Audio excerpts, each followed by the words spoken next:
When you're working with multiple objects, you can align them to give your file a professional look. As you select and move objects, guides appear to help you see when the sides are aligned and when objects are spaced evenly. There are also helpful align options to help you get it just the way you want. First, select the objects you want to align. Press Shift to select multiple objects.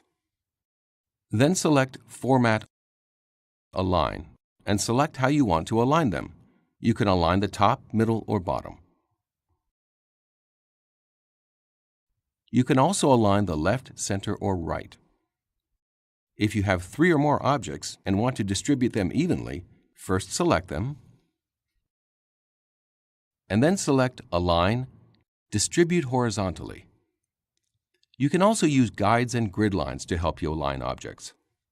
Select View, Guides to show only the center lines. If you'd like to see more lines, select Grid Lines, and then use the lines to align the objects. When you're done, clear Grid Lines and Guides to turn them off.